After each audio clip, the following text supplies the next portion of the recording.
안녕하십니까. 반갑습니다. 네, 안녕하세요. 사실 그 사전에 논란이 크게 됐었는데요. 네. 그럼에도 불구하고 윤석열 대통령이 지명을 한 이유가 뭐라고 봐야 될까요? 네, 잘 아시는 것처럼 지금 과학기술의 발달로 지금 방송통신 분야가 굉장히 좀 급변하고 있지 않습니까? 네. 과거에는 방송통신이 뭐 완전히 분리됐지만 지금은 융합적으로 되어 있기 때문에 통합 미디어를 어떻게 할 것인지에 있던 문제도 지금 국가적으로 굉장히 좀 급박한 문제이고 네. 또 공영방송에 대한 어떤 불공정, 방만 어떤 경영에 대한 어떤 것도 잘 해결해야 되는데 이런 여러 가지 산적한 문제들을 해결하기 위해서는 주관과 좀 소신도 있으면서도 특히 좀 이 분야에 경험이 많은 어떤 사람이 절대적으로 필요한데 이런 측면에서 대통령실에서는 이동관 특보에 대해서 좋은 점수를 좀 내린 것 같습니다.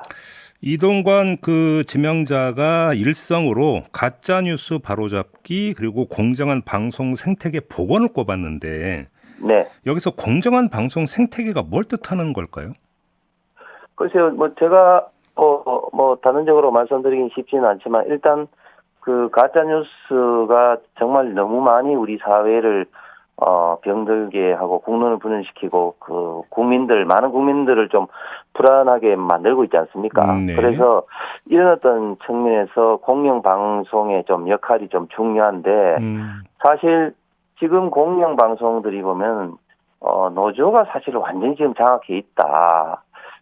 민주노총 출신 노조위원장들이 방송 사장을 하고 있고 또 방송사의 주요 간부를 하고 있는 지금 사실입니다. 좀 이런 것들은 공영 방송으로서의 어떤 진정한 가치와 목적을 실현하는데도 상당히 조금 어려움이 있어서 어쨌든 그 국가를 위해서 국민을 위한 어떤 공정하고 합리적인 공영 방송을 구축해야 된다. 이런 어떤 강한 좀 소신을 갖고 있는 것 같습니다. 공영방송의 공정성 강화 이렇게 해석을 하시는 겁니까? 네.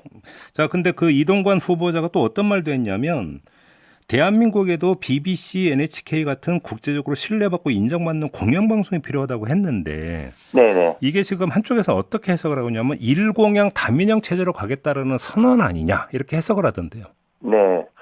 그 방식의 그 문제에서는 뭐 앞으로 방통위원장이 여야를 더 여와 함께 특히 또 많은 전문가들과 함께 구체적인 사항에 대해서 이제 고민을 좀 해야 될 문제인 것 같습니다. 이 문제는 정말 그 어제 오늘의 어떤 이야기가 아닌데 네.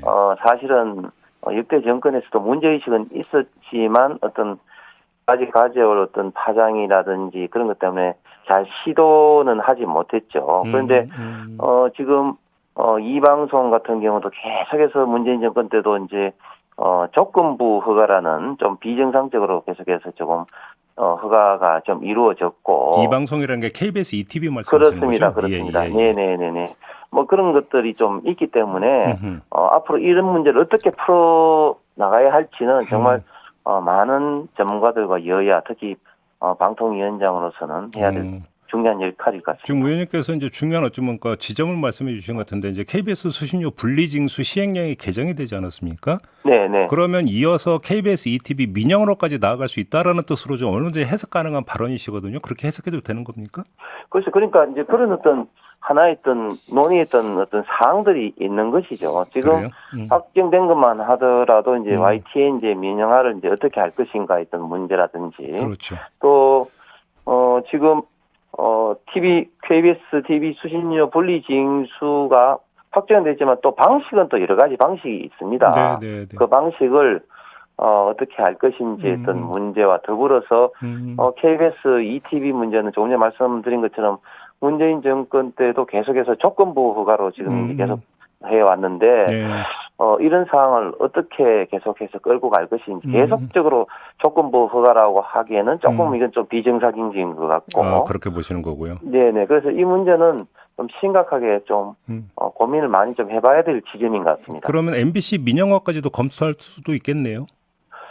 제가 그 문제는 단언적으로 말씀드리기는 어렵습니다만은 네. MBC 같은 경우는 지금 방문진과 MBC 구조에 대해서 굉장히 옛날부터 좀 말이 좀 많이 있었지 않습니까? 그래서 이런 어떤 문제는 방문진과 MBC의 어떤 관계를 어떻게 볼 것인지부터 고민을 해야 될 포인트라고 생각합니다. 예, 참고로 지난주에 오세훈 서울시장은 TBS 교통방송 있죠. TBS 네. 같은 데 민영화를 거론했더라고요. 한 토론회에서. 이렇게 놓고 네, 보면 모든 방향성은 지금 민영화로 가고 있거든요. 네. 이게 채널이 전부 다. 네. 네. 알겠습니다. 자, 그 이동관 그 후보자를 둘러싼 논란의 두 축이 있지 않습니까? 첫째는 네. 아들 학폭 논란이 있지 않습니까? 네네네. 지금 당 차원에서 이 문제를 어떻게 지금 성격 규정을 하고 있는 겁니까? 저희들도 사실은 이 문제가 처음 불거졌을 때는 좀 걱정이 많았죠. 특히 학폭위 정순신 전 국가수사본부장 네. 사건도 있었고 해서 네. 걱정이 많았는데 이게 이동관 특보에 있던 해명이라든지 등등을 봐서는 일반적인 학폭하고는 완전히 차원 다른 문제다. 잘 아시는 것처럼 학폭으로 인해서 피해 당사자는 육체적, 정신적으로 평생 고통을 안고 가는데 오히려 이동관 특보하고 있던 그 자녀하고 학폭으로 피해자라는 사람이 그때 당시도 이미 파회를 했고 그때 당시에도 담임 선생님은 물론이고 본인들도 이동관 특보의 아들이 전학 가는 걸 반대했다. 이런 어떤 이야기 실질적으로 그 피해자라는 분들이 또 최근에 또 언론에 나와서 그런 이야기도 밝혔죠. 그렇기 때문에 이동관 특보 자녀이던 학폭 논란은 저는 학폭이 아니다 이렇게 좀 생각을 합니다. 이동관 특보 그러니까 그 후보자가 김승유 하나고 이사장한테 전화 건 거 있지 않습니까? 네네네네. 그 이동관 후보자는 사실관계를 파악하기 위한 차원의 전화였다고 했지만 경향신문 보도를 보면 김승유 이사장은 이사장이 사실관계를 어떻게 하느냐. 네. 그게 아니라 시험 보고 전학 갈 수 있게 해달라는 부탁이었다. 네. 좀 이런 어떤 발언을 이미 내놨거든요. 이건 어떻게 받아들이세요?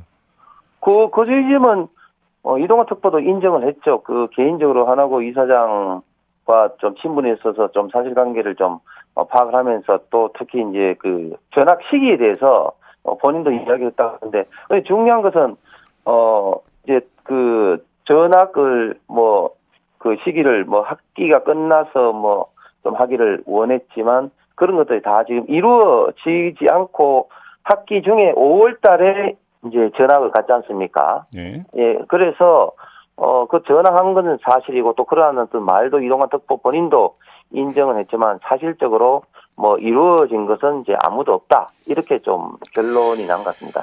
두 번째 논란의 축은 이동관 후보자가 이명박 정부 시절 청와대 홍보수석으로 있으면서 이른바 방송 장악, 방송 탄압에 앞장선 전력이 있지 않느냐라고는 어떤 이 문제거든요. 이 점은 어떻게 받아들이십니까? 저는 그 지점은 다분히 이동관 특보에 대한 그 민주당과 그 일부에서 제기하는 좀 정치적인 좀 공세라고 봅니다. 이동관 홍보수석 시절에 그런 어떤 이야기가 그러면 구체적으로 실행된 게 있느냐 하면은 저희들이 볼 때는 구체적으로 실행된 게 하나도 지금 없다고 생각합니다.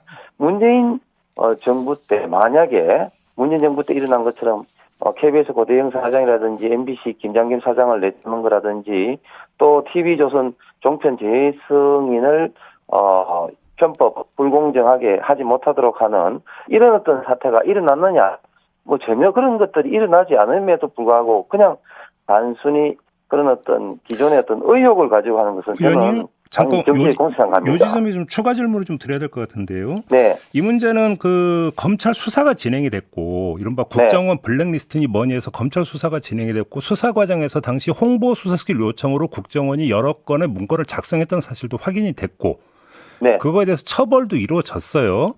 실행이 됐다라는 것도 확정이 됐습니다. 다만 이동관 당시 홍보수석은 공소시효 만료 때문에 처벌을 못한다 이렇게 결론이 났던 거 아닙니까?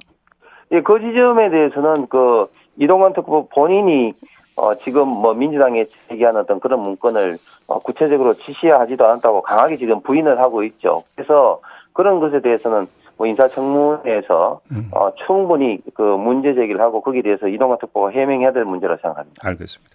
지금 민주당에서 아직 결정을 한 것 같지는 않은데 보이콧 이야기가 좀 조금씩 나오고 있는데요. 청문회 보이콧. 만약에 민주당이 이런 결정을 내린다면 국민의힘은 어떻게 할 계획이십니까? 저희들은 끝까지 좀 민주당을 좀 설득하면서 이제 청문회를 뭐 같이 하자고 이제 할 텐데 예. 만약에 민주당이 정말 그 청문회 보이콧을 결정한다면 예. 저는 이동관 특보에 대한 한방이 없기 때문에 그런 게 아닌가 그런 좀 생각됩니다. 한 방이 없어서 결국은 보이콧하는 거다. 만약에 청문회가 열린다 하더라도 민주당도 참여를 하고요. 네. 근데 지금 방송통신위원장은 임명동의까지 표결까지 이루어지는 대상은 아니죠. 네, 그렇습니다. 네. 그냥 그 청문회고 예를 들어서 청문 보고서가 채택이 되지 않더라도 일정 기간 지나면 임명장 줄 수 있는 대상인 거 맞죠? 그렇습니다. 알겠습니다. 자, 오늘 말씀 여기까지 듣도록 하겠습니다. 고맙습니다, 의원님. 네, 감사합니다. 네.